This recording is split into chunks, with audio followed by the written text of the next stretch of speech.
Hello everyone, welcome to my channel Raj study group. आज की इस वीडियो में पढ़ने वाले हैं हम श्वसन। क्या पढ़ने वाले हैं? श्वसन, जिसे हम इंग्लिश में कहते हैं रेस्पिरेटरी सिस्टम। क्या कहते हैं दोस्तों? इंग्लिश में हम रेस्पिरेटरी सिस्टम। एक क्लास 10 का चैप्टर है, क्लास 10 का चैप्टर है। ठीक है दोस्तों, तो फर्स्ट ऑफ ऑल हम सबसे पहले जानते हैं क्या कि श्वसन क्या है। क्या श्वसन क्या है? तो हम कह सकते हैं क्या सांस लेने की प्रक्रिया को हम क्या कहते हैं? श्वसन कहते हैं। क्या कहते हैं? सांस लेने की प्रक्रिया को हम श्वसन कहते हैं। लेकिन हम इतना ही डिफिनेशन से काम चलाने वाले नहीं हैं। इसको पूरा प्रोसेस जानेंगे कि सांस कहाँ से लेते हैं, कहाँ तक जाता है बॉडी में, कहाँ से स्टार्ट करते हैं और कहाँ तक जाता है हमारे बॉडी में, कैसे हमें ऊर्जा प्राप्त होती है, सारे की सारे डिस्क्राइब करने वाले इस वीडियो में मेरे दोस्तों। और इस वीडियो के अंत तक बने रहिएगा और रेस्पिरेटरी सिस्टम का यार पूरा खात्मा कर देना है। ठीक है, तो सबसे पहले हम जानते हैं क्या श्वसन क्या है। क्या श्वसन क्या है? हम कह सकते हैं क्या सजीवों में होने वाला एक ऐसा जप प्रक्रम, सजीवों में होने वाला एक ऐसा जप प्रक्रम जिसके द्वारा उनमें होने वाली जैविक क्रिया, जिसके द्वारा उनमें होने वाली जैविक क्रिया, ध्यान दीजिएगा। अब जैविक क्रिया क्या? तो जैविक है जो भी हम नॉर्मल जीवन में काम करते हैं वो भी क्या हमारा जैविक क्रिया हो गया। क्या हो गया? जैसे हम चलना हो गया, खाना हो गया, खाना जब खाते हैं भी हमारा जैविक क्रिया है। यानी जो भी आप क्रिया करते हैं वो सब क्या हमारा कहलाता है? जैविक क्रिया कहलाता है। तो जैविक क्रिया के लिए आवश्यक ऊर्जा की आपूर्ति होती है, यानी हमें ऊर्जा की आवश्यकता होती है। क्या होती है? ऊर्जा की आवश्यकता होती है। ठीक है दोस्तों, इसे हम क्या कहलाते हैं? श्वसन कहते हैं। कैसे कैसे ऊर्जा हमें प्राप्त होती है सारे डिस्क्राइब करने वाले दोस्तों, टेंशन न लीजिएगा, बस इस वीडियो के अंत तक बने रहिएगा। अब थोड़ा सा हम जानते हैं क्या जैव ऊर्जा। क्या दोस्तों कि जैव ऊर्जा किसे कहते हैं?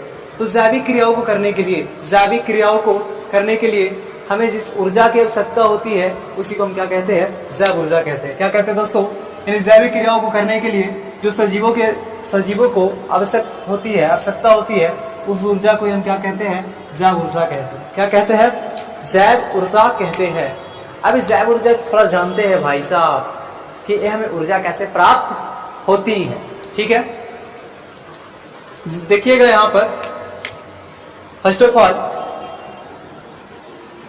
ये हमारा क्या हो गया? ग्लूकोज हो गया। इनसे हम क्या करते हैं? कार्बोहाइड्रेट कर सकते हैं। और कार्बोहाइड्रेट जो है वो ऑक्सीजन की उपस्थिति में, किसकी उपस्थिति में? ऑक्सीजन की उपस्थिति में एंजाइम की सहायता से क्या कर देता है? इसे विखंडित कर देता है, इसे तोड़ देता है और तोड़ करके इसका जो प्रोडक्ट बनता है वो 6CO2 plus 6H2 plus H2O plus H2O plus ऊर्जा। क्या बनता है दोस्तों? ऊर्जा। क्या बनता है? यानी कि हमें इसी की तो आवश्यकता है ना। तो हमारे बॉडी में ध्यान दीजिएगा, हमारे बॉडी में पहले से क्या एडीपी के फॉर्म में एडीपी, यानी कि कह सकते हैं इसे हम क्या एडिनोसिन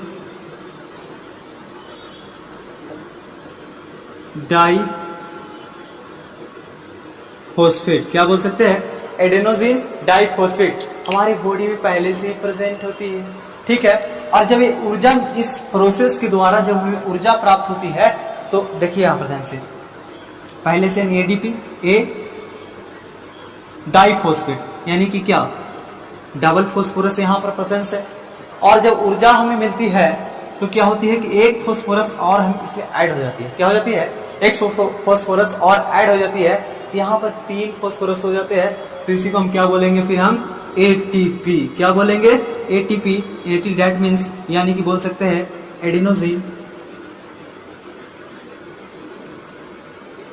ट्राइफॉस्फेट। क्या बोलेंगे दोस्तों? Adenosine triphosphate. यानी कि हमारी बॉडी में जो ऊर्जा होती है वो एटीपी के रूप में प्राप्त होती है। किसके रूप में प्राप्त होती है? एटीपी के रूप में प्राप्त होती है। किसके रूप में प्राप्त होती है? एटीपी के रूप में प्राप्त होती है। तो इतना तो समझ में आ गया होगा दोस्तों। अब थोड़ा सा जानेंगे कि तो श्वसन का डिस्क्राइब किया हम लोग, अब जानेंगे हम क्या कि श्वसन तंत्र किसे कहते हैं, रेस्पिरेटरी सिस्टम किसे कहते हैं। सिस्टम लग गया, यानी क्या? तंत्र, यानी कि अंग, यानी बोल सकते हैं क्या दोस्तों, इसमें कई सारे अंगों का समूह मिल करके श्वसन तंत्र का निर्माण करती है। इसमें कई सारे अंगों का मिल करके, आपस में मिल करके श्वसन तंत्र का निर्माण करती है। एज लाइक हमारा सबसे पहले नासिका छिद्र हो गया, नासा का पार्ट हो गया, ग्रसनी हो गया, लैरिंग्स हो गया, फेरिंग्स हो गया, सब डिस्क्राइब करने वाले हैं दोस्तों। बस वीडियो में बने रहिएगा। थोड़ा सा आगे बढ़ते हैं हम, तो आगे बढ़ देखते हैं श्वसन जो है। श्वसन में क्या होता है ना कि एक साथ ही दो क्रियाएं होती है, एक साथ ही दो क्रियाएं होती है। फर्स्ट क्रिया जो होती है श्वास, क्या लिखा हुआ, श्वासोच्छ्वास, श्वासोच्छ्वास, क्या बोलेंगे इसको, श्वासोच्छ्वास। इंग्लिश में से कहते हैं हम ब्रीदिंग। क्या बोलते हैं दोस्तों, इंग्लिश में से हम ब्रीदिंग कहते हैं। क्या कहते हैं, ब्रीदिंग कहते हैं। और एक जो प्रक्रिया है ग्लूकोज का ऑक्सीकरण, ग्लूकोज का ऑक्सीकरण। और ग्लूकोज का जो ऑक्सीकरण है इसमें क्या होता है, कोशिकीय श्वसन में, कोशिकीय श्वसन में एक जो होता है अवायवीय श्वसन और एक होता है वायवीय श्वसन। क्या होता है, एक होता है अवायवीय श्वसन और एक होता है वायवीय श्वसन। जानेंगे हम बारी बारी से, ठीक है। पहले इसके बारे में जान लेते हैं हम, क्या इसके बारे में पहले जान ले, चलो इसी के बारे में पहले जान लेते हैं। तो अवायवीय श्वसन किसे कहते हैं, तो अवायवीय श्वसन में एनारोबिक रेस्पिरेशन, एनारोबिक रेस्पिरेशन में क्या होता है कि बिना ऑक्सीजन की उपस्थिति में श्वसन क्रिया होती है, तो उसे हम क्या कहते हैं, अवायवीय श्वसन कहते हैं, यानी कि एनारोबिक रेस्पिरेशन कहते हैं। और वायवीय श्वसन में क्या होती है, तो वायवीय श्वसन जो होती है ऑक्सीजन की उपस्थिति में, ऑक्सीजन की उपस्थिति में श्वसन क्रिया होती है, तो उसी को हम क्या कहते हैं दोस्तों, उसे हम कहते हैं वायवीय श्वसन कहते हैं या एरोबिक रेस्पिरेशन कहते हैं। क्या कहते हैं, एरोबिक रेस्पिरेशन कहते हैं। फिर से एक बार, जो ऑक्सीजन की उपस्थिति में होता है, जो ऑक्सीजन की उपस्थिति में होता है उसे हम वायवीय श्वसन कहेंगे।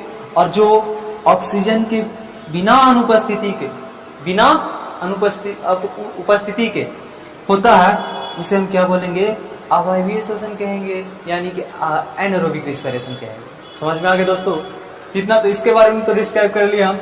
अब जानेंगे हम क्या, श्वासोच्छ्वास यानी कि ब्रीदिंग के बारे में। किसके बारे में जानेंगे, तो ब्रीदिंग के बारे में जानेंगे। तो देख सकते हैं क्या, जानते हैं हम लोग ब्रीदिंग के बारे में। ब्रीदिंग में क्या होता है ना, इसमें इरेज कर देते थोड़ा इसको,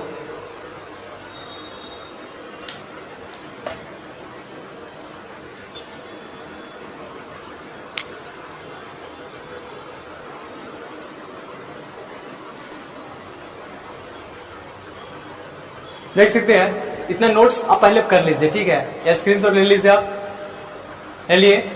अब देखेंगे क्या हम ब्रीदिंग के बारे में, यानी कि हम क्या करें, श्वासोच्छ्वास के बारे में पढ़ते हैं। नोट कर लिए दोस्तों इतना।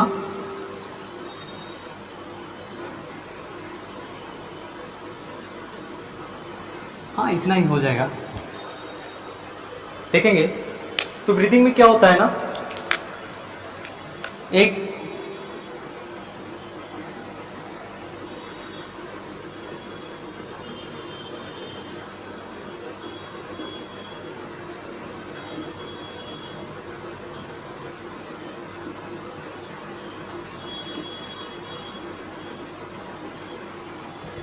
इंस्पायरेशन और एक्सपायरेशन, यानी कि बोल सकते हैं अंतःश्वसन और बाह्य श्वसन, अंतःश्वसन और बाह्य श्वसन। क्या बोलेंगे दोस्तों, लिख सकते हैं आप, हिंदी में, इंग्लिश में, हिंदी में लिख लीजिएगा।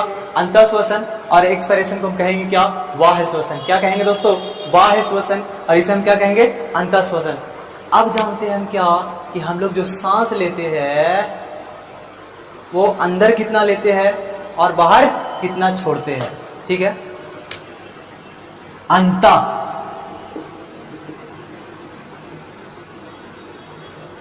अरे एक चीज हाँ दोस्तों, नाक या मुंह से हम लोग सांस नहीं लेते हैं, फेफड़ा से, लंग्स से हम लोग सांस लेते हैं। याद रखिएगा, क्या याद रखिएगा, हम लोग नाक या मुंह से सांस नहीं लेते हैं। ये हमारा सिर्फ और सिर्फ क्या है, श्वसन मार्ग है, हम सिर्फ लंग्स से सांस लेते हैं। याद रखिएगा, क्या है, बाह्य श्वसन। अरे हिंदिया थोड़ा कमजोर है, बाह्य श्वसन, ठीक है। यानी कि देखो, सांस को जो है अंदर लेने की प्रक्रिया, सांस को अंदर लेने की प्रक्रिया को हम क्या कहेंगे, अंतःश्वसन कहेंगे, यानी इंस्पायरेशन कहेंगे। क्या कहेंगे दोस्तों, इंस्पायरेशन कहेंगे। और बाह्य श्वसन क्या, यानी कि बाहर छोड़ने की प्रक्रिया को, सांस को बाहर छोड़ने की प्रक्रिया को हम क्या कहेंगे, बाह्य श्वसन कहेंगे। अब जानते हैं हम क्या, कि हम लोग कितना गैस जो है, कौन कौन से गैस जो है अंदर कितना % लेते हैं और कितना % बाहर छोड़ते हैं, ठीक है दोस्तों। हम लोग एयर लेते हैं, और एयर क्या है, वायु क्या है, एक मिश्रण है। क्या है, मिश्रण है। क्या, किस चीज का मिश्रण है, तो गैसों का मिश्रण है, ठीक है। किस चीज का मिश्रण है, गैसों का। और कौन कौन से गैस ज्यादा इंपॉर्टेंट है, देख लीजिएगा। तो फर्स्ट ऑफ ऑल क्या, नाइट्रोजन। क्या दोस्त, नाइट्रोजन। N2 से डिनोट कर देते हैं।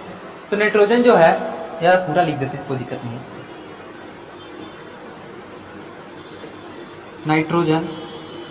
नाइट्रोजन जो है वो 78% लेते हैं। ठीक है दोस्तों, कितना लेते हैं? 78% बॉडी के अंदर लेते हैं और 78% हम छोड़ भी देते हैं। छोड़ते कितना है? 78% हम अंतर श्वसन में, इंस्पायरेशन में हम लेते हैं। एक्सपायरेशन में भी यानी बाह्य श्वसन में भी हम, यानी कि जितना हम 78% लिया और 78% ही क्या करेंगे? आप छोड़ देंगे। क्या करेंगे? छोड़ देंगे एटमॉस्फेयर में। ठीक है दोस्तों, उसके बाद क्या? ऑक्सीजन। क्या? ऑक्सीजन। तो ऑक्सीजन जो है हम कितना लेंगे? 21%। कितना लेंगे दोस्तों? 21% लेंगे। कितना लेंगे? 21% लेंगे। लेकिन इसको हम छोड़ेंगे कितना परसेंट? कितना परसेंट बताओ आप लोग? अरे बताओ। इसको मात्र 17% ही छोड़ेंगे। कितना परसेंट छोड़ेंगे?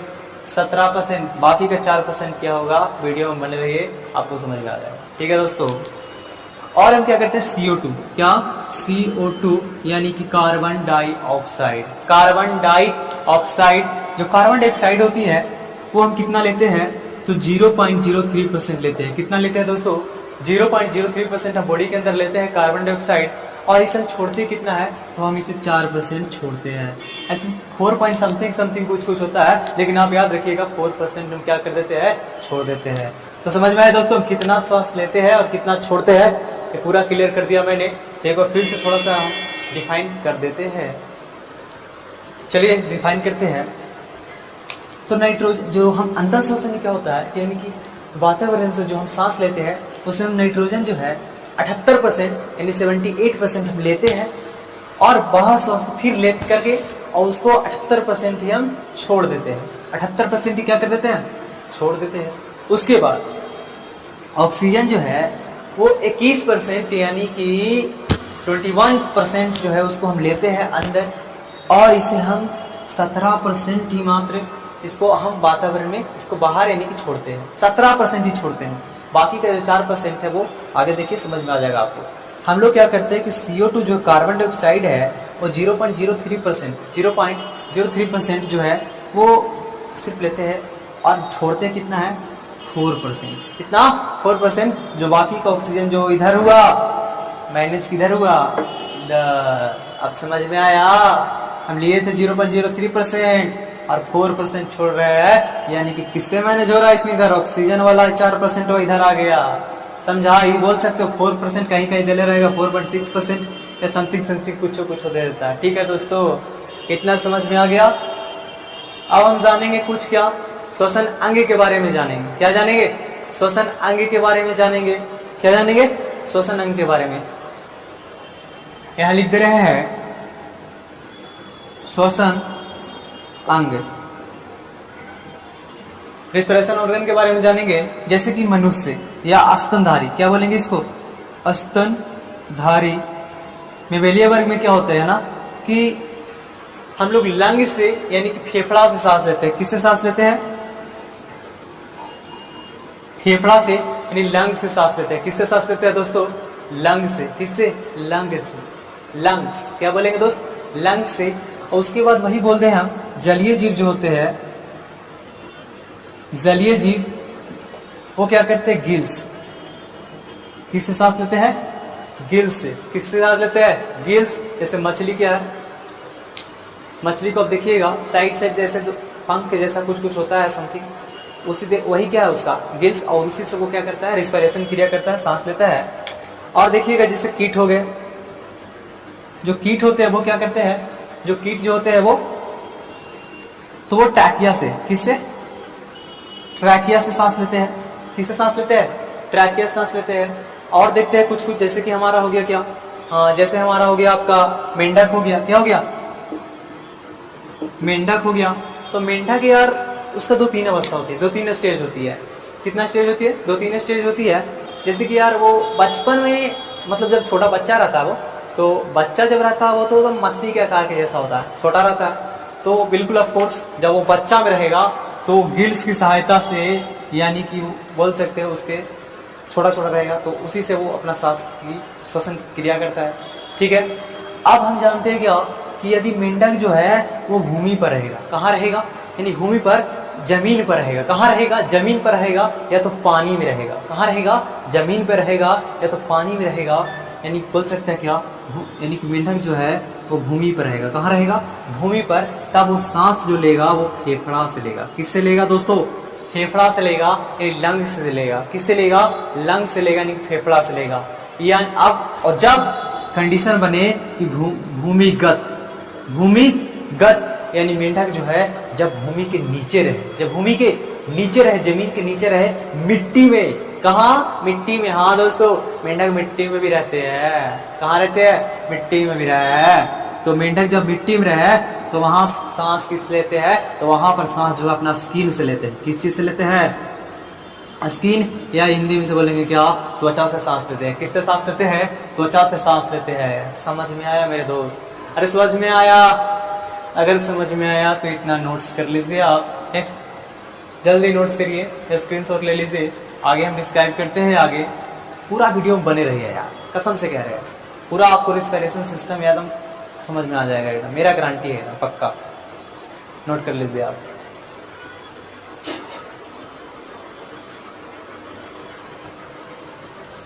नोट्स कर लिए दोस्तों। अब जानते हैं कि हम श्वसन कैसे करते हैं, यानी कि कहाँ से श्वसन स्टार्ट करते हैं और कहाँ अंत होता है, सब अब पढ़ने वाले हैं। देख सकते हैं दोस्त, ये आपके लिए बहुत मेहनत से फेफड़ा बनाए हैं। और हाँ, ये फेफड़ा मेरा है, इसको लेकर भागिएगा मत। और चेहरा किसी और का है, ठीक है। तो अब जानते हैं मेरे दोस्त कि श्वसन कैसे करते हैं, कैसे कैसे होता है और प्रोसेस क्या है, वो सब जानते हैं इसमें। तो फर्स्ट ऑफ ऑल हम क्या, बहुत बचपन में कोई पूछता था कि सांस किससे लेते हो, तो हम कह देते थे सीधे नाक से। लेकिन थोड़ा सा और बड़ा हुए, थोड़ा देखते, कभी कभी हम लोग नकवा को क्या कर लेते थे, चाप लेते थे और बड़ी देर तक रोके का प्रयास भी करते थे। तैयो देखते थे ससुरा हम सांस बड़ी देरी तक टिकल रहते थे। जानते हो क्यों? क्योंकि मुंहों से सांस श्वसन की क्रिया जो है मार्ग है, मुंह भी हमारा क्या है, मार्ग ही है। और इसे भी थोड़ा थोड़ा एयर जो है चल ही जाता है, समझे। और कहाँ चल जाता है? लंग्स में चल जाता है, ठीक है। तो सांस हम मुंह से और नाक से सांस नहीं लेते, कहाँ से लेते हैं? हम लंग्स से लेते हैं, फेफड़ा से लेते हैं। क्योंकि मुंह के द्वारा चल जाता था ऑक्सीजन में, कहाँ? फेफड़वा में। और फेफड़वा कर लेता था क्रिया। हाँ, भले ज़्यादा देर तक नहीं कर पाएंगे। तो सबसे पहले हम जानते हैं क्या, श्वसन मार्ग। क्या? श्वसन मार्ग किसे कहते हैं? यानी वायु जिस मार्ग का अनुसरण करती है, वायु जिस मार्ग का अनुसरण करती है उसी को हम क्या कहते हैं? उसी को हम क्या कहते हैं? श्वसन मार्ग कहते हैं। वायु जिस मार्ग का अनुसरण करती है उसे हम क्या कहते हैं? श्वसन मार्ग कहते हैं, ठीक है दोस्तों। अब वायु कितने चरणों से होकर गुजरती है, तो आपको जो है इतने चरणों से होकर यहाँ तक जाती है। यहाँ से स्टार्ट होती है और यहाँ तक जाती है। चलिए जानते हैं। सबसे पहले क्या, नासा छिद्र लिखा हुआ है, यानी देखो नाक है और नकिया में 2 छेद होता है ना, 2, ठीक है। तो नासा छिद्र के द्वारा क्या होता है, वायु को हम लेते हैं, ठीक है। लिए उसके बाद इसके ऊपर देखोगे, यानी यहाँ पर क्या इसे पाया जाता है? नासा कपाट। क्या बोले? नोस्ट्रिल्स बोल सकते हैं। अरे क्या हमारा नासा कपाट, क्या बोलेंगे इसको? नासा कपाट है। और नासा कपाट जैसे देखो, मुंह वाला इधर, ये वाला जो पाइपा है इधर देखोगे, इधर जुड़ा रहता है, ठीक है। और इधर वाला सीधे आएगा इसे, और मुंह वाला भी इधर जो है जाएगा, इधर ही आएगा, ठीक है। यानी ना इधर वाला और मुंह से इधर जो आएगा हमारा ग्रसनी। क्या दोस्तों? ग्रसनी। कौन? ग्रसनी की इंग्लिश में कहते हैं फैरिंग्स। यानी नासा छिद्र, नासा छिद्र के बाद नासा कपाट में जाता है वायु, और उसके बाद ग्रसनी। कहाँ? ग्रसनी में जाता है। और ग्रसनी को बता दें आपको दोस्तों कि ग्रसनी में क्या होती है कि भोजन भी जाती है और क्या श्वसन भी इसमें होती है। एक श्वसन का भी मार्ग है और भोजन का भी मार्ग है। किसका मार्ग है? श्वसन का भी मार्ग है और भोजन का भी मार्ग है, समझे। उसके बाद फायरिंग्स के बाद जाता है सीधे कहाँ? लैरिंग्स में। यानी कि यहाँ से आप फायरिंग्स है, आप कहाँ दोस्तों? फायरिंग्स। फायरिंग्स के बाद लैरिंग्स में, कहाँ? फायरिंग्स के बाद लैरिंग्स में जाता है। कहाँ? फेरिंग्स से थोड़ा सा नीचे क्या होता है हमारा? लैरिंग्स होता है, जिसे हम क्या कहते हैं? स्वर तंत्र कहते हैं। यानी कि अगर इसको देख लोगे, इसी से हमारा क्या होता है? आवाज निकलने में सहायता करती है। अगर इसको देखोगे थोड़ा चाप दो, यहाँ पर आवाज नहीं निकल रही है, ठीक है। यानी फेरिंग्स के बाद क्या होती है? लैरिंग्स होती है। क्या होती है दोस्तों? फेरिंग्स के बाद लैरिंग्स, और लैरिंग्स के नीचे क्या होती है? ट्रैकिया। देख रहे हो सी आकार जैसे ऐसे, क्या है? जिसे हम क्या बोलेंगे? ट्रैकिया। क्या क्या बोलेंगे दोस्तों इसे? ट्रैकिया। हिंदी में इसे हम बोलेंगे श्वास नली। क्या बोलेंगे दोस्तों? श्वास नली बोलेंगे हम इसे, ट्रैकिया।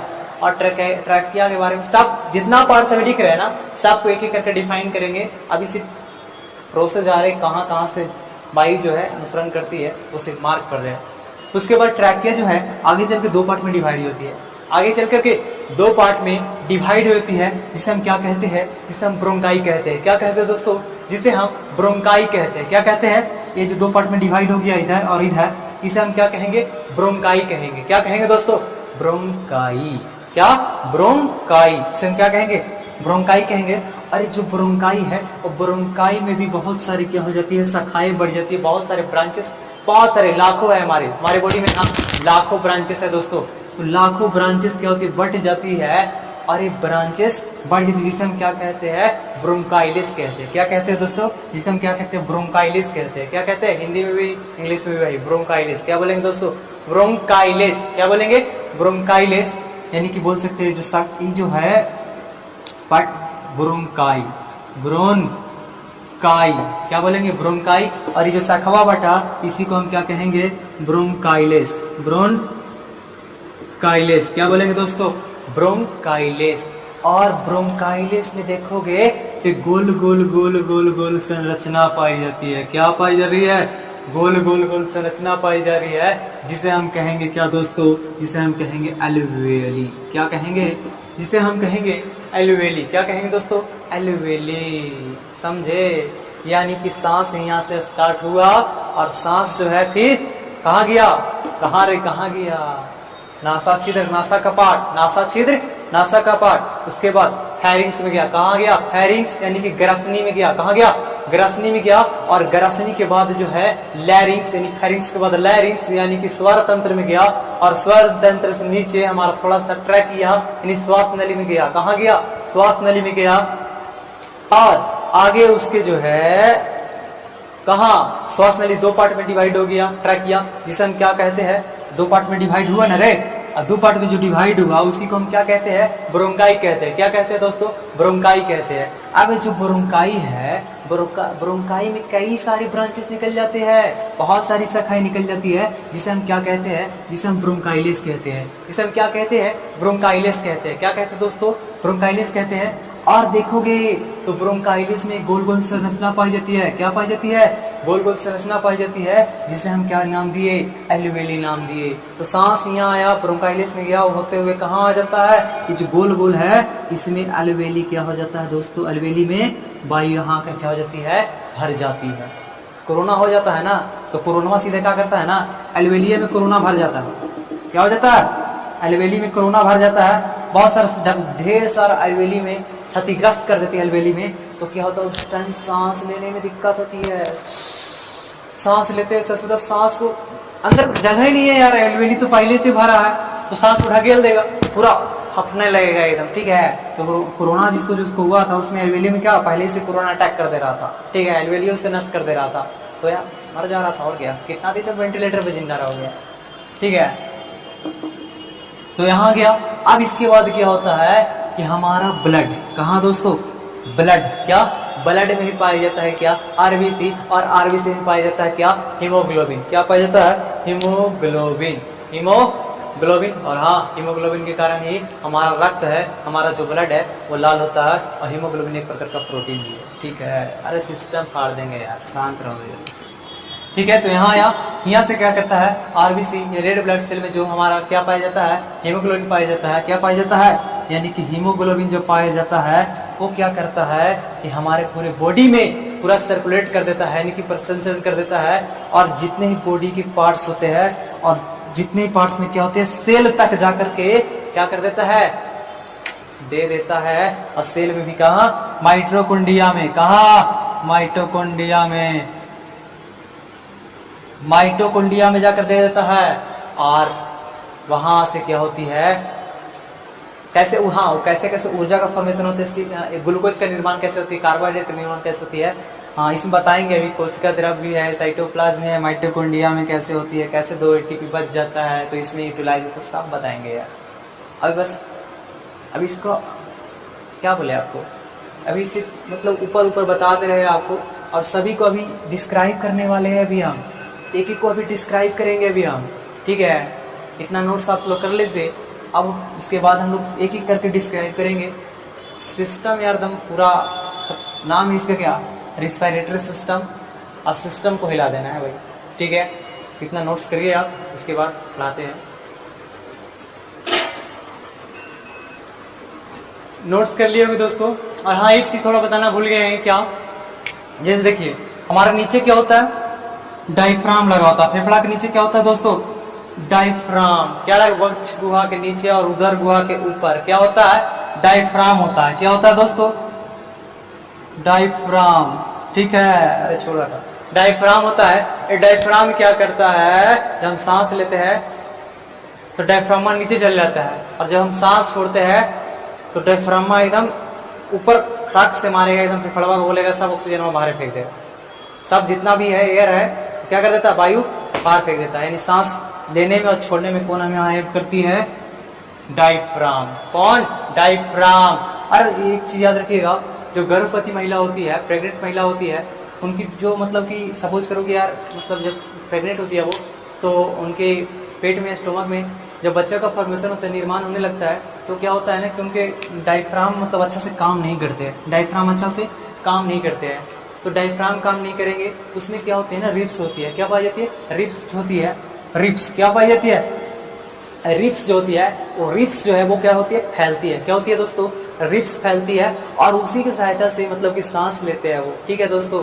हाँ, गर्भवती महिला को इसलिए काम करने के लिए भी बहुत कम कहा जाता है। क्यों, तो इसलिए कहा जाता है ताकि वो उनको पर जोर सांस लेने में या समथिंग समथिंग मतलब कुछ भी क्रियाकलाप करने में उनको तकलीफ ना हो। समझ में आया मेरे दोस्तों, नोट्स कर लीजिए। डायफ्राम सब अभी इसके बारे में डिस्क्राइब करने वाले हैं यार, पहले इतना नोट्स करिए ना।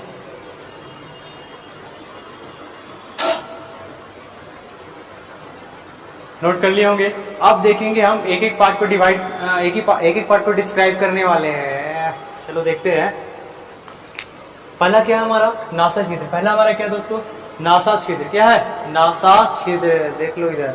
तो जानेंगे हम क्या, यह नाक का सबसे अगला भाग होता है। नाक का याद रखिएगा, नाक का सबसे अगला भाग होता है, और इसी भाग में क्या होती है, वायु यानी ऑक्सीजन जो होता है, इसी की सहायता से क्या होती है, सबसे फर्स्ट ऑफ ऑल पहला जो एंट्रेंस का रास्ता है यही है दोस्तों, नासा छिद्र है, ठीक है।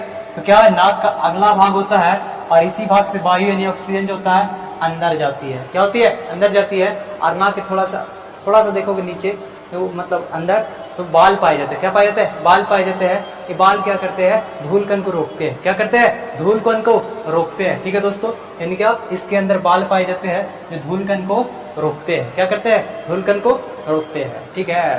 तो नासा छिद्र हो गया हमारा। अब जानेंगे क्या, नासा का पार्ट, यानी इसका जो ऊपर वाला पार्ट है नासा का पार्ट, उसके बारे में हम जानते हैं दोस्त। तो देखेंगे, यह नाक का सबसे पिछला भाग है। पूछ सकता है क्या, दे देगा कि नासा का पार्ट, नाक का कौन सा भाग है, आगे, पीछे, मध्य, समथिंग समथिंग कुछ दे सकता है ऑप्शन में। तो पिछला भाग है। क्या तो दोस्त, पिछला भाग है। और इसी, हाँ, यहीं पर म्यूकस पाया जाता है। क्या पाया जाता है, म्यूकस। क्या पाया जाता है दोस्तों, नासा का पार्ट के पास क्या पाया जाता है, तो म्यूकस। म्यूकस जो होता है ना, वो एक चिपचिपा पदार्थ होता है। क्या होता है, चिपचिपा पदार्थ होता है। नाक के अंदर लगा के देख लेना, चिपचिपा पदार्थ पाया जाता है, ठीक है दोस्तों। चिपचिपा पदार्थ, ये चिपचिपा पदार्थ क्या करता है, ये भी क्या करता है, धूल कण जब एंटर करती है तो ये भी उसको क्या कर लेता है, चिपका लेता है। क्या कर लेता है, चिपका लेता है, निरोधता अंदर जाने से। क्योंकि फेफड़ा अगर जाओगे, गंदगी लेकर जाओगे तो बीमारी हो जाएंगे, ठीक है। और इसमें क्या पाया जाता है, ऑयल फैक्ट्री लोग। क्या पाया जाता है, ऑयल फैक्ट्री लोग। देखोगे यहाँ पर से हमेशा तेल जैसा कुछ कुछ या चिपचिपा जैसा कुछ कुछ निकलते रहता है मेरे दोस्तों, ठीक है। और लाइट कट गया यार, ठीक है दोस्त, 5 मिनट रेस्ट करते हैं,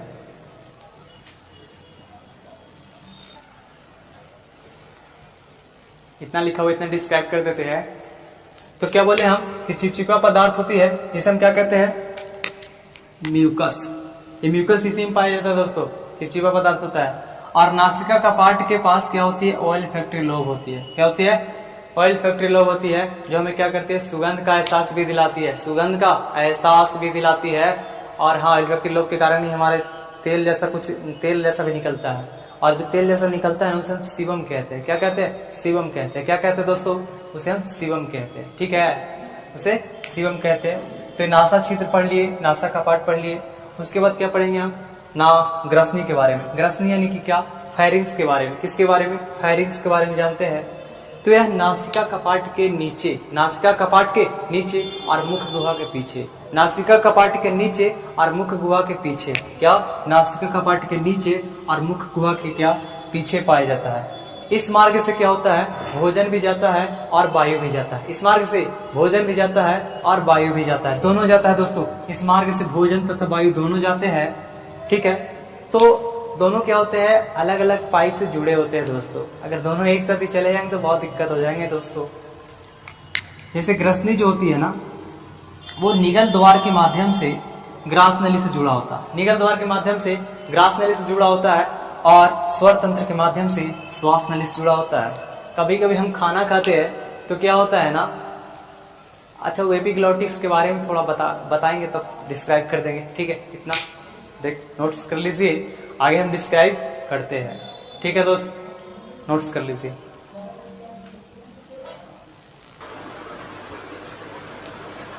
अरे वो लाइट प्रॉब्लम थोड़ा हो रही थी, तो इतना डिस्क्राइब कर दिए हम कि नासा छिद्र क्या होता है, नासा कपाट क्या होता है, ग्रसनी क्या होता है।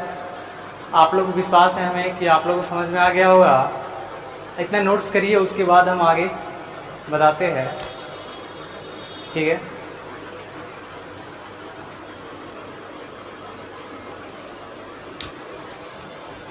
इसको अच्छा से डिस्क्राइब कर देते हैं। जैसे ग्रसनी क्या होता है ना, ग्रसनी निगल के द्वार के माध्यम से क्या होता है, ग्रास नली से जुड़ता है। और स्वर तंत्र के माध्यम से क्या होता है, श्वास नली से जुड़ता है, श्वास नली से जुड़ता है। जैसे कि यहाँ पे देखोगे, हम लोग कभी खाना खाते हैं, क्या करते हैं, खाना खाते हैं तो कभी कभी क्या होता है ना कि जो खाना के जो पार्टिकल्स, कन्स जो होती है ना, वो कहाँ चली जाती है, श्वसन ऑर्गन में चली जाती है। कहाँ, श्वसन मार्ग चली जाती है। कहाँ चली जाती है, श्वास नली में जाने लगती है। कहाँ चली जाती है, श्वास नली में जाती है। तो हमें क्या होती है, हिचकी आने लगती है। क्या लगती है, हिचकी आने लगती है। ये अंदर से जो भी है उसके ऑर्गन्स वो क्या करते हैं, उसको बाहर फेंकने की कोशिश करते हैं, हिचकी आने लगती है। क्या करने लगती है, हिचकी आने लगती है। और कभी कभी क्या होता है ना कि एकदम दम अंदर चल जाता है। अगर श्वसन में एकदम फेफड़ा में चल जाएगा तो क्या होता है, अचानक से फेंकेगा एकदम, और अचानक से जब फेंकेगा तो हमारे नाक से सरक जाता है। क्या होता है, सरक जाता है। और कभी कभी तो किसी इंसान के दम इतना हालत खराब कर देगा ना यार, घंटे 2 घंटा उसका तबीयत भी खराब कर देगा यार। कभी कभी ऐसा हिचकी आता है खतरनाक वाला। इसीलिए, और उस टाइम लोग कहते हैं ना कि हमारा कोई नाम लिया, हमारा कोई नाम लिया इसीलिए हिचकी आ रहा है, हमारा कोई नाम लिया इसीलिए हिचकी जा रहा है। ससुरा धुरंधर है, तुम किसी का नाम या तुम किसी की याद कर रहे थे तब हिचकी आया है, समझा। इसीलिए खाना खाते वक्त हमेशा खाना पे फोकस करें, यानी कि मोबाइल पे फोकस करें। उधर बात भी कर रहे हैं और इधर भी खा भी रहे हैं, तो हमारा माइंडवा जो है ना, एपिग्लॉटिक्सवा जो है, वो समझ नहीं पाता है कि खानवा को किधर भेजे। तो वो असमंजस में रहता है, किधर भेजे किधर भेजे, इसलिए वो चुपचाप खड़े रह जाता है और खाना चल जाता है। तो हमेशा माइंड कंसंट्रेट होकर के खाना खाइए। ठीक है, नोट्स कर लो आप।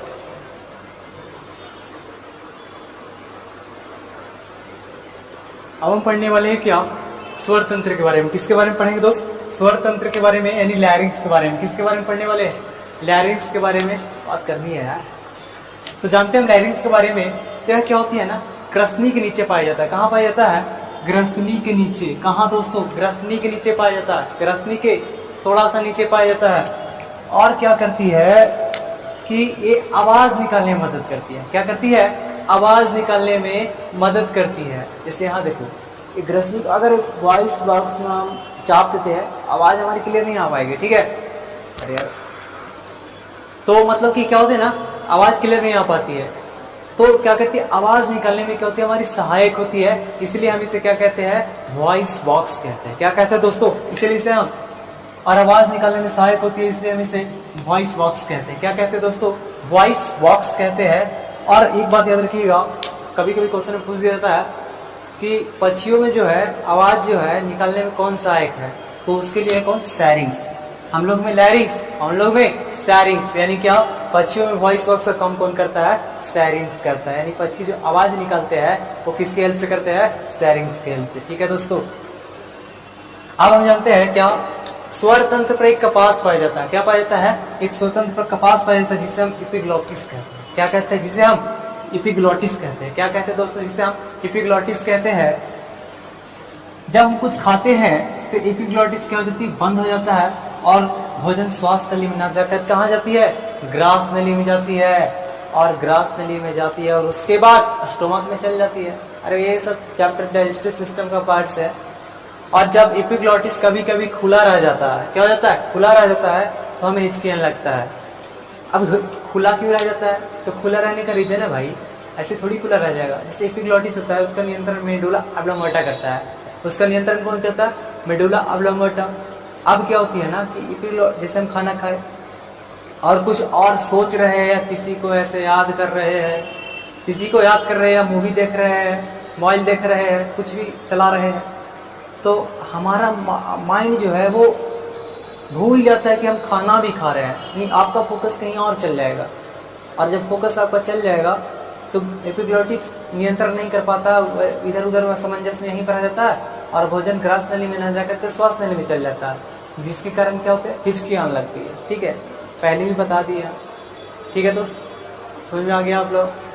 यानी एपिग्लॉटिस का नियंत्रण कौन करता है? Medulla oblongata. याद करना, याद रखना कि पूछतेगा कि एपिग्लॉटिस का नियंत्रण कौन करता है? Medulla oblongata. ठीक है दोस्त, तो लैरिंग्स को नोट कर लीजिए। इसके बाद हम पढ़ने वाले ट्रैकिया के बारे में, यानी श्वास नली के बारे में हम जानने वाले हैं। नोट्स कर लीजिए।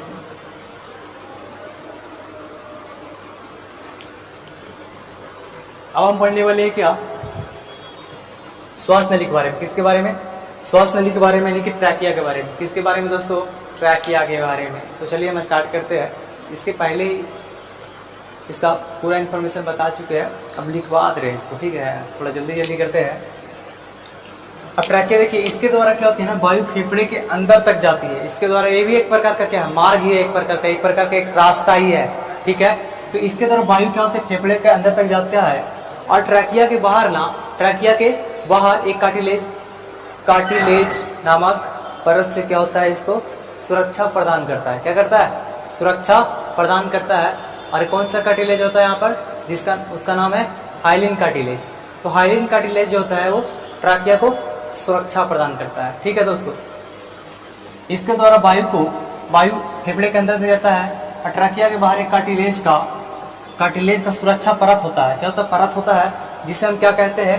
हाइलिन कार्टिलेज कहते हैं। याद रखिएगा दोस्त, बहुत इंपॉर्टेंट है हाइलिन कार्टिलेज। कौन सा परत होता है ट्रैकिया में? हाइलिन कार्टिलेज, बहुत बार पूछ चुका है। ठीक है, हाइलिन कार्टिलेज। ट्रैकिया जो होती है, बताए थे कि ट्रैकिया जो है आगे चल करके दो पार्ट में डिवाइड हो जाती है। दो पार्ट में डिवाइड हो जाती है, जिसे हम क्या कहते हैं? ब्रोंकाई कहते हैं। क्या कहते हैं? ये हमारा क्या है? सुरक्षा परत पाई जाती है।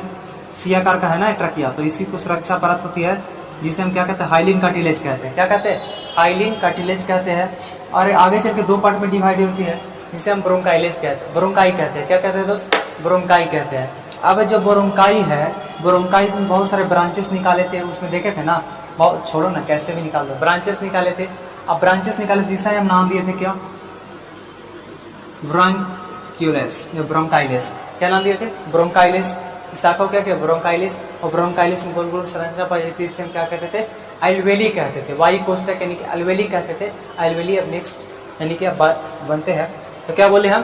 ट्रैकिया आगे चलकर दो भागों में बढ़ जाती है, जिसे हम ब्रोंकाई कहते हैं। और आगे जाकर ब्रोंकाई कई शाखाओं में बढ़ जाती, टूट जाती है, जिसे हम ब्रोंकाइलेस कहते हैं। क्या कहते हैं दोस्त?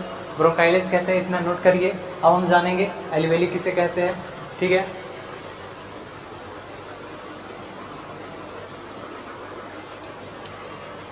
अब जानेंगे हम दोस्तों अल्वेली के बारे में, यानी वायु कोष्ठक के बारे में हम जानेंगे। देखिएगा, बताए थे आपको क्या कि ब्रोंकाई होता है, दो पार्ट में डिवाइड होता है, और उस जिसे हम क्या भाई कई सारी शाखाएं होती है ब्रोंकाई में, जिसे हम ब्रोंकाइटिस कहते थे, और ब्रोंकाइटिस के ऊपर गोल गोल संरचना पाई जाती है जिसे हम एल्वेली कहते थे। फिर ध्यान से देखेंगे क्या कि ब्रोंकाइटिस के सिरे पर, कहाँ ब्रोंकाइटिस के सिरे पर गोल गोल, कहाँ गोल गोल संरचना पाई जाती है, गोल गोल संरचना पाई जाती है जिसे एल्वेली कहते हैं। जिसे क्या कहते हैं दोस्तों, एल्वेली कहते हैं।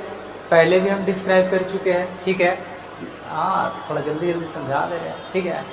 आप लोग तो समझदार हो गए होंगे यार, ठीक है। एल्वेली क्या करता है ना, गैसों का विनिमय का कार्य करता है। एल्वेली क्या करता है, थोड़ा सा एल्वेली का कार्य देख लेते हैं। एल्वेली क्या करता है, तो ये गैसों का विनिमय का कार्य करता है। और क्या होता है एल्वेली में, जब एल्वेली जाम हो जाता है, जब एल्वेली जाम हो जाता है तो उस बीमारी को निमोनिया कहते हैं। क्या कहते हैं, निमोनिया। निमोनिया से बच्चों में बहुत ज़्यादा होती है, बच्चों में बहुत ज़्यादा होती है, ठीक है। और क्या, टीबी नामक रोग में, टीबी नामक रोग में एल्वेली में छेद हो जाता है दोस्तों। हाँ, जिसको अगर कहीं आसपास अगर किसी को हुआ होगा तो टीबी नामक रोग में क्या होता है ना, एल्वेली में छेद हो जाता है, जिससे क्या होता है ना, उनको सांस लेने में काफ़ी तकलीफ होती है हमें दोस्त। तो क्या होती है कि टीबी नामक में एल्वेली में छेद हो जाता है, और एल्वेली पर यदि बलगम जम जाता है तो उसे दमा रोग कहते हैं, दमा रोग कहते हैं। हाँ, एक चीज़ याद रखिएगा, आप यदि नॉर्मल है, स्वस्थ है, फिर भी आपको ये रोग हो सकता है। क्यों हो सकता है भाई साहब, पॉल्यूशन से। किस चीज़ से, पॉल्यूशन से। इसलिए पॉल्यूशन से बचिए दोस्तों, रोज एक्सरसाइज व्यायाम करिए, आपका एल्वेली भी स्ट्रांग होगा मेरे दोस्त, ठीक है। और फिर क्या होता है, एल्वेली रक्त में उपस्थित हीमोग्लोबिन, रक्त में उपस्थित हीमोग्लोबिन में क्या करता है, ऑक्सीजन को छोड़ देता है। अब हीमोग्लोबिन क्या करता है, पूरे बॉडी में पहुंचा देता है, पूरे बॉडी के जितने भी सेल है सभी में पहुंचा देते हैं दोस्त। अभी आगे प्रोसेस क्या क्या अभी और पढ़ने, अभी इसके बाद पढ़ने वाले क्या, फेफड़ा के बारे में पढ़ेंगे, लंग्स के बारे में पढ़ेंगे। इतना नोट्स करिए, फेफड़ा के बारे में पढ़ते हैं।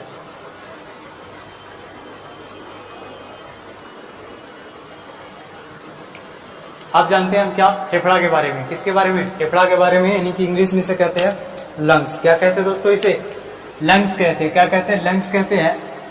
तो लंग्स जो होती है ना, ये मानव के वक्ष गुहा में पाया जाता है। कहाँ पाया जाता है दोस्तों, मानव के वक्ष गुहा में, यानी थोरेसिक कैविटी में पाया जाता है। वक्ष गुहा किसे बोलेंगे, तो ये वाला जो पार्ट है ना, यहाँ पर देखोगे, यहाँ के ऊपर वाले जितने पार्ट से क्या है, वक्ष गुहा है, और इसके नीचे वाले पार्ट्स क्या है, हमारा उदर गुहा है, abdominal cavity, abdominal cavity, thoracic cavity. इसके ऊपर वाले पार्ट्स को थोरेसिक कैविटी यानी कि वक्ष गुहा, और इसके नीचे वाले पार्ट को यानी एब्डोमिनल कैविटी, उदर गुहा कहेंगे।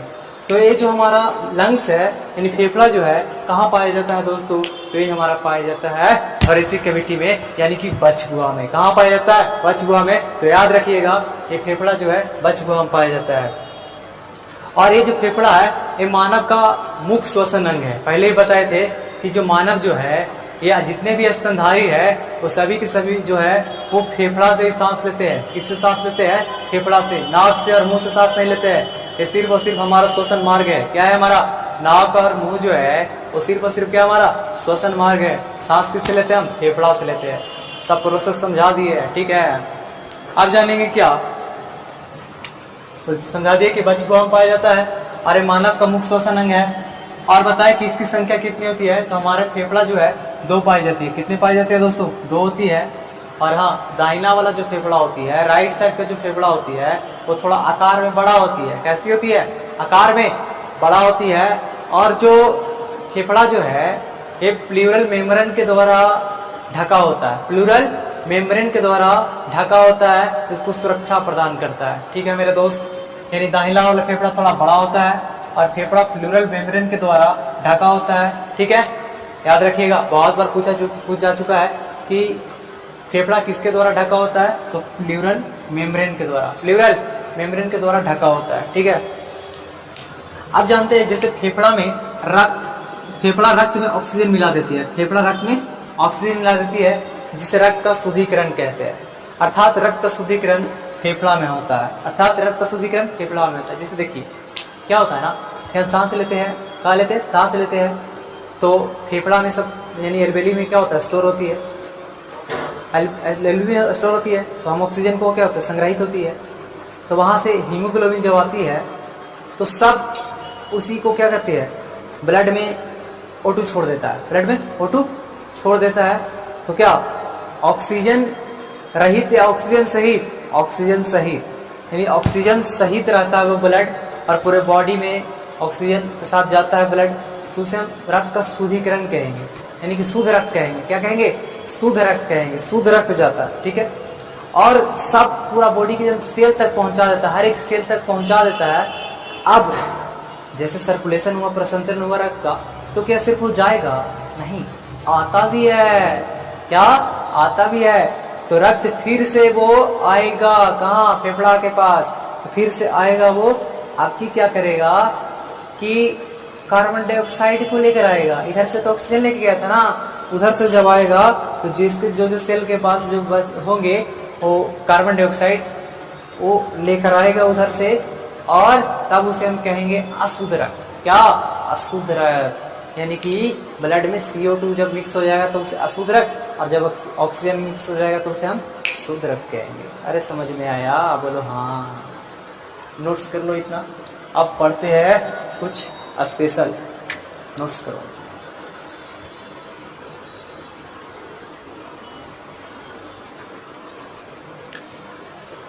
नोट कर लिए दोस्तों। अब हम पढ़ने वाले क्या? कोशिकीय श्वसन। क्या? कोशिकीय श्वसन कितने प्रकार के होते हैं, ठीक है, तो कौन कौन से में होते हैं थोड़ा देखेंगे। तो कोशिकीय श्वसन जो होती है ना, वो 2 प्रकार की होती है। कितने प्रकार की होती है? 2 प्रकार की होती है। पहला जो हमारा है कोशिकीय श्वसन 2 प्रकार के होते हैं। कोशिकीय श्वसन पहला जो कोशिका द्रव में, दूसरा माइटोकॉन्ड्रिया में। कोशिकीय श्वसन किस में होता है? एक कोशिका द्रव में, दूसरा माइटोकॉन्ड्रिया में। कोशिकीय श्वसन जो होता है कोशिका द्रव में, वो अनॉक्सिक श्वसन, उसे क्या कहते हैं? अनॉक्सिक श्वसन। और अनॉक्सिक श्वसन को आपको पहले ही हम डिफाइन कर चुके हैं, जो ऑक्सीजन के अनुपस्थिति में हो। जो ऑक्सीजन की अनुपस्थिति में हो उसे हम अनॉक्सिक श्वसन कहते हैं, और जो ऑक्सीजन की उपस्थिति में हो उसे हम ऑक्सी श्वसन कहते हैं। उसे हम ऑक्सी श्वसन कहते हैं, याद रखिएगा दोस्त, उसे हम ऑक्सी श्वसन कहते हैं। अब हम पहले जानते हैं क्या कोशिका द्रव में कैसे होता है श्वसन की क्रिया, ठीक है, देखते हैं। हाँ, तो कोशिका द्रव में श्वसन, यह कोशिका द्रव में होता है, यह ऑक्सीजन की अनुपस्थिति में होता है, यह ऑक्सीजन की अनुपस्थिति में होता है, इसे अनॉक्सिक श्वसन कहते हैं। क्या कहते हैं? जो ऑक्सीजन की अनुपस्थिति में होता है उसे हम अनॉक्सिक श्वसन कहते हैं। क्या कहते हैं दोस्तों? उसे हम अनॉक्सिक श्वसन कहते हैं, ठीक है। जैसे बीज का अंकुरन हो गया, बीज का अंकुरन हो गया, जीवाणु हो गया, तथा ईस्ट में अनॉक्सिक श्वसन होता है। क्या होता है? अनॉक्सिक। ईस्ट में, जीवाणु में क्या होता है? अनॉक्सिक श्वसन होता है। बिना ऑक्सीजन की उपस्थिति वो श्वसन कर लेते हैं, ठीक है। कोशिका द्रव में अनॉक्सिक श्वसन के फलस्वरूप 4 एटीपी का निर्माण होता है। पूछेगा कोशिका द्रव में श्वसन के फलस्वरूप कितना, क्या श्वसन के फलस्वरूप कितने एटीपी का निर्माण होता है? इस तरह से क्वेश्चन पूछेगा। 4। कितने? कोशिका द्रव में श्वसन के फलस्वरूप कितने एटीपी का निर्माण होता है? 4 एटीपी का निर्माण होता है। कितने एटीपी का निर्माण होता है? 4 एटीपी का, ठीक है। जिसमें से 2 एटीपी जो है वो ग्लूकोज को तोड़ने में, 2 एटीपी जो है ग्लूकोज को तोड़ने में ग्लाइकोलाइसिस विधि के द्वारा खर्च हो जाते हैं। क्या हो जाते हैं? खर्च हो जाते हैं, और 2 एटीपी शेष बच जाते हैं। 2 एटीपी शेष बच जाते हैं। ये जो 2 एटीपी शेष बच जाते हैं उसका क्या काम आता है आगे बताएंगे आपको, बस ध्यान से आप देखते रहिए वीडियो को। ग्लाइकोलाइसिस विधि द्वारा खर्च हो जाता है और 2 एटीपी शेष बच जाता है, और ग्लाइकोलाइसिस के फलस्वरूप पायरुविक अम्ल का निर्माण होता है। पूछ देगा पायरुविक अम्ल का निर्माण किसके द्वारा होता है? किस विधि के द्वारा होता है? तो ग्लाइकोलाइसिस विधि के द्वारा पायरुविक अम्ल का निर्माण होता है। एक पायरुविक अम्ल बराबर कितना होता है? तो वो होता है 18, ठीक है। तो इतना नोट्स करिए। उसके बाद हम जानेंगे क्या? माइटोकॉन्ड्रिया में श्वसन। इतना नोट कर लीजिए दोस्तों।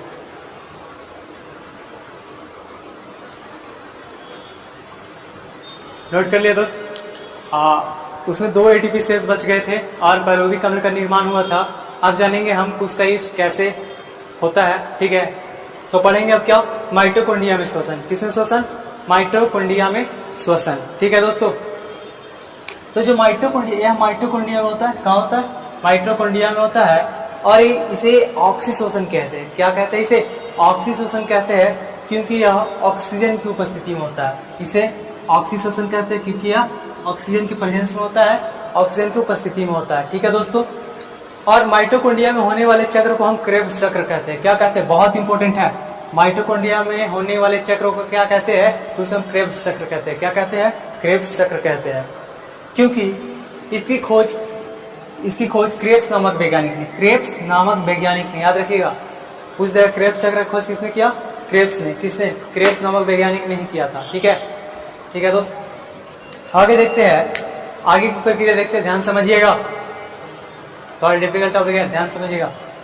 कोशिका द्रव में हुए ग्लाइकोलाइसिस के फलस्वरूप, कोशिका द्रव में हुए ग्लाइकोलाइसिस के फलस्वरूप बने दो पायरुविक अम्ल को माइटोकॉन्ड्रिया में पूर्ण अपघटन यानी कि टूटना होता है।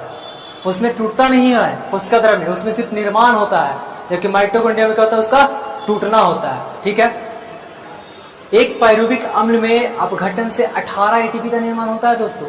एक पायरुविक अम्ल में अपघटन से 18 एटीपी का निर्माण होता है। 2 पायरुविक अम्ल था तो 18 दूना कितना हो जाएगा? 36 एटीपी हो जाएगा। तो एक पायरुविक अम्ल में अपघटन से 18 एटीपी बनते हैं। अतः माइटोकॉन्ड्रिया में पहुंचे 2 पायरुविक अम्ल को अपघटन से कुल 36 एटीपी बनते हैं। कितने एटीपी बनते हैं? 36 एटीपी बनते हैं। एटीपी को ही क्या कहते हैं? Adenosine triphosphate. ठीक है दोस्तों, अब ग्लाइकोलाइसिस के दौरान क्या होता है कि हमें 2 एटीपी का लाभ होता है, और बताए थे ना 2 एटीपी क्या हो जाता है? शेष बच जाता है। ग्लाइकोलाइसिस विधि में ग्लूकोज को तोड़ता था, 2 एटीपी उसका खर्चा हो जाता था और 2 एटीपी बचा था। ठीक है, तो ग्लाइकोलाइसिस विधि के दौरान हमें 2 एटीपी का लाभ होता है, अतः कुल एटीपी की संख्या कितनी हो जाती है? 38 हो जाती है। कितनी हो जाती है? 38 हो जाती है। 36 तो क्रेब्स चक्र के माध्यम से प्राप्त हुआ। किसके माध्यम से प्राप्त हुआ? क्रेब्स चक्र के माध्यम से प्राप्त हुआ, और 2 ग्लाइकोलाइसिस विधि के दौरान 2 शेष बच गया था। तो 36 और 2 कितना हो गया? 38 एटीपी हो गया। यही 38 एटीपी मिलकर क्या करता है? ग्लूकोज का निर्माण करता है। क्या का निर्माण करता है? C6H12O6।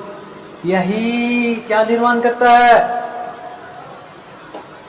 समझ जाओ, C6H12O6 ग्लूकोज का निर्माण करता है, और ग्लूकोज का अपघटन होता है तो हमें क्या प्राप्त होती है? ऊर्जा प्राप्त होती है। और ग्लूकोज का अपघटन विखंडन हम पहले ही करा चुके हैं। जैव ऊर्जा को याद करो, कैसे तोड़े थे। ठीक है, तो 38, इसे हम आंतरिक शोषण कह सकते हैं। क्या कह सकते हैं? इसको फेफड़ा में जो शोषण होता है उसे हम क्या कहते हैं? बाह्य शोषण कह सकते हैं, बाह्य से ली गई है, जबकि इसे हम क्या कह सकते हैं? आंतरिक शोषण कह सकते हैं। ठीक है दोस्तों, इतना नोट्स करिए, और उसके बाद चैप्टर खत्म ही हो गया है, बट थोड़ा बहुत कुछ पॉइंट जो है 1-2 पॉइंट और लिखा देते हैं, उसके बाद चैप्टर फुल समाप्त हो जाएगी। आपकी एकदम नंबर जो है बोर्ड में अच्छे खासे उठेंगे, इससे बाहर कुछ नहीं आएगा दोस्तों।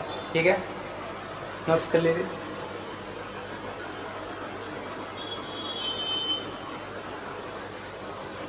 कुछ बेसिक पॉइंट है, लिखवा देते हैं उसको, जैसे कि टोटल वॉल्यूम, एक बार में आप कितना सांस ले सकते हैं? एक बार में नॉर्मल में तो कितना सांस ले सकते हैं? जैसे सांस कितना सांस ले सकते हैं? तो 500 ml। कितना? 500 ml एक बार में हम सांस ले सकते हैं नॉर्मल कंडीशन में। और अधिकतम कितना सांस ले सकते हैं? हम पूरा कास के लिए पूरा एकदम जोर से लगाए तो लगभग 6000 ml। कितना? 6000 ml, अधिकतम 6000 ml, और ऐसे कितना? 500 ml। ठीक है दोस्तों, अब थोड़ा सा बेसिक पॉइंट कुछ है, जैसे कि ऑक्सीजन सिलेंडर में जब कहाँ जाते हैं या किस में क्या कौन से गैस मिश्रण होती है, थोड़ा सा देख लेते हैं। जैसे पर्वत पर हम ऊंचाई पर चढ़ते हैं तो क्या थोड़ा ऑक्सीजन की मात्रा कम जाती है, जिसके कारण हमें ऑक्सीजन सिलेंडर ले जाना पड़ता है। जो माउंटेन पर चढ़ता है उसको देखिएगा, ऑक्सीजन सिलेंडर लेकर जाएंगे तो उसमें क्या होता है ना, उस सिलेंडर में ऑक्सीजन प्लस नाइट्रोजन भरा होता है। क्या भरा होता है दोस्तों? ऑक्सीजन प्लस नाइट्रोजन भरा होता है। और उसके बाद समुद्र में यदि कोई जाता है तो उसमें भी, समुद्र में भी नीचे जाता है तो ऑक्सीजन प्लस नाइट्रोजन भरा होता है। ठीक है, उसके बाद गहरा समुद्र में जाए लेकिन गहरा में जाए, बहुत नीचे जाए तो हल्का गैस की जरूरत पड़ेगी। तो यानी कि लगभग 250 से 350 फीट के करीब जाए तो ऑक्सीजन प्लस हीलियम की आवश्यकता होती है। किसकी आवश्यकता होती है? ऑक्सीजन प्लस हीलियम की आवश्यकता होती है। ठीक है दोस्तों, आईसीयू इंटेंसिव केयर यूनिट, इसमें हमेशा कहीं एकाध नर्स 2 नर्स हमेशा प्रेजेंट रहेगा। यानी बहुत इमरजेंसी केस में आईसीयू में भर्ती किया जाता है, जब उसको सांस लेने में काफ़ी दिक्कत हो जाती है। ठीक है, यानी बहुत वो यानी कि एकदम क्रिटिकल कंडीशन में है, एकदम मरीजी कंडीशन में है। ठीक है, उस कंडीशन में आईसीयू में भर्ती किया जाता है। और आईसीयू में देखिएगा हमेशा डॉक्टर नर्स आते जाते रहेगा, एकदम पूरा लगेगा बिजी है, एकदम पूरा एकदम। और ऐसे नॉर्मल वार्ड में कभी कभी आता है मरीज उसको देखकर चला जाता है, लेकिन आईसीयू में यहाँ हमेशा डॉक्टर हमेशा तैनात रहेंगे। ठीक है, इसमें जो वेंटिलेटर होगा यूज करते हैं ऑक्सीजन प्लस हीलियम का। और इसमें भी देखिए भर्ती दो दो कंडीशन में होते हैं। जैसे कि एक मरीज जाएगा तो खुद से सांस ले लेगा, वो खुद से वो सांस ले लेगा, मास्क लगा देगा, खुद से सांस ले लेगा। लेकिन कभी कभी कोई मरीज इतना क्रिटिकल होता है, उसका फेफड़ा इतना, उसमें शक्ति नहीं बचता है कि वो सांस ले सके, इसलिए उसको वेंटिलेटर का यूज किया जाता है। क्या यूज किया जाता है? वेंटिलेटर का यूज किया जाता है। वेंटिलेटर में क्या होता है ना कि क्या होता है भाई, उस सिलेंडर से नाक को ना सीधे पाइप डाल दिया था, कहाँ फेफड़ा में डाल दिया था, कहाँ डाल दिया था? फेफड़ा में डाल दिया था। अब कैसे डालता है भाई वो खनी जाने, लेकिन वेंटिलेटर जो नाक के रास्ते कहाँ डाल जाता है? फेफड़ा में डाल जाता है वेंटिलेटर में। ठीक है, अब कैसे डालता है ऐसा आप डॉक्टर बनिए, उसके बाद जानिएगा, हमरो बता दीजिएगा। ठीक है, आएंगे कभी, इतना नोट्स करिए, उसके बाद कुछ और पढ़ते हैं।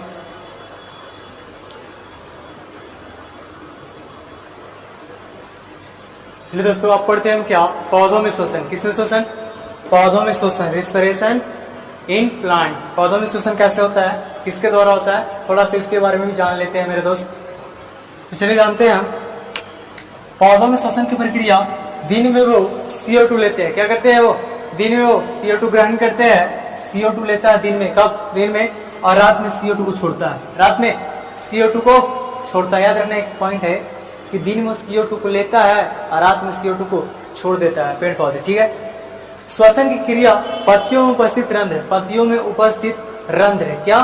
पत्तियों में उपस्थित रंध्र और तना में उपस्थित वात्र रंध्र, तना में उपस्थित वात्र रंध्र। और जड़ से गैसों का आदान प्रदान होता है, और जड़ से गैसों का आदान प्रदान होता है। जड़ से गैसों का आदान प्रदान होता है। इसी तरह से पौधों में श्वसन होता है। थोड़ा एक फिगर है प्लांट का, एक पौधा है, पौधा का फिगर है, और फिगर के माध्यम से हम समझेंगे किस तरह से श्वसन लेता है, किस तरह से नहीं लेता है। जैसे कि देखिए, दिन में क्या करता है वो, यहाँ पर क्या लिखा? दिन में जो है, कहाँ लिखा? दिन में CO2 लेता है, दिन में CO2 लेता, क्या करता है? तो CO2 क्या कर लिया? दिन में वो ले लिया, क्या कर लिया? CO2 को ले लिया। रात में क्या बोला? छोड़ता, रात में CO2 छोड़ता है। तो श्वसन क्रिया में रात में क्या कर देगा? छोड़ देगा। क्या करेगा? रात में छोड़ देगा। क्या करेगा? दिन में CO2 को लेता है, क्या करता है? CO2 को लेता है, क्या करता है? और रात में CO2 को छोड़ता है। और इसी को देखिएगा, दिन में CO2 लेता है और दिन में CO2 को क्या करता है? छोड़ता है। दिन में CO2 को छोड़ता है, क्या करता है दोस्तों? दिन में CO2 को छोड़ता है, O2 को, ऑक्सीजन को छोड़ता है। उसी तरह से रात में ऑक्सीजन CO2 क्या करता है? रात में छोड़ता है और ऑक्सीजन को क्या करता है? लेता है। रात में ऑक्सीजन लेता है और CO2 को छोड़ता है। इस तरह से फिगर के माध्यम से भी समझ जाइए, समझाए भी। ठीक है, इतना समझ जाइए दोस्त, इतना लिख लीजिए। उसके बाद हम आपको बताते हैं, बहुत बार पूछा जा चुका है बोर्ड में कि वायवीय श्वसन और अवायवीय श्वसन में अंतर लिखे। तो अभी 2-4 अंतर है, 5 अंतर ऐसे तो बता ही दिए हैं, लेकिन एक बार आप लिखा देते हैं, इसको नोट्स कर लीजिए आप, उसके बाद लिखा देते हैं हम आपको।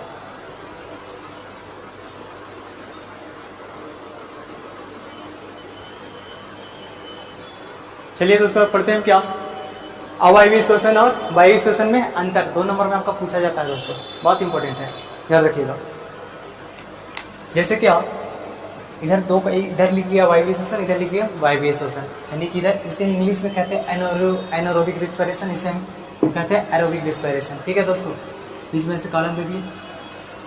पहला जो है डिफरेंस वो O2 की अनुपस्थिति में होता है, O2 की अनुपस्थिति में होता है, यानी कि absence of O2, absence of O2 यानी इसमें बिना ऑक्सीजन की उपस्थिति के होता है। ठीक है, ये ऑक्सीजन की उपस्थिति में होता है, ऑक्सीजन की उपस्थिति में होता है कौन? वायवीय श्वसन। ठीक है, पहला अंतर। दूसरा अंतर देखेगा, यह श्वसन का पहला चरण है, श्वसन का पहला चरण है, और यह श्वसन का दूसरा चरण है, यह श्वसन का दूसरा चरण। पहला चरण है अवायवीय श्वसन और वायवीय श्वसन दूसरा चरण है। ठीक है दोस्त, और इसमें जो होता है ग्लूकोज का आंशिक विखंडन होता है। क्या होता है दोस्त? आंशिक विखंडन होता है, थोड़ा सा विखंडन होता है, पूर्ण तरीका से नहीं टूट पाता है, जिस वजह से हमें ऊर्जा प्राप्त नहीं होती है, एनर्जी प्राप्त नहीं होती है।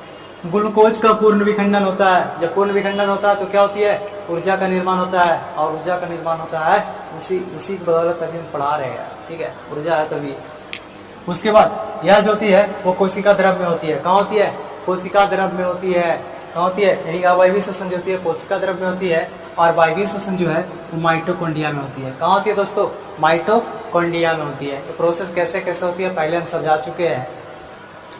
इससे कम ऊर्जा प्राप्त होती है और इससे अधिक ऊर्जा प्राप्त होती है। ठीक है दोस्तों, इतना लिख दीजिएगा, आपको 5 है, अंतर बहुत है, इतना लिख दीजिएगा, आपको 2 नंबर आराम से दे दिया जाएगा दोस्तों। ठीक है, इतना नोट्स कर लिए। हमारा जो रिस्पिरेटरी सिस्टम था यानी कि श्वसन तंत्र था वो पूर्ण तरीका से क्या हो गया, खत्म हो गया दोस्तों।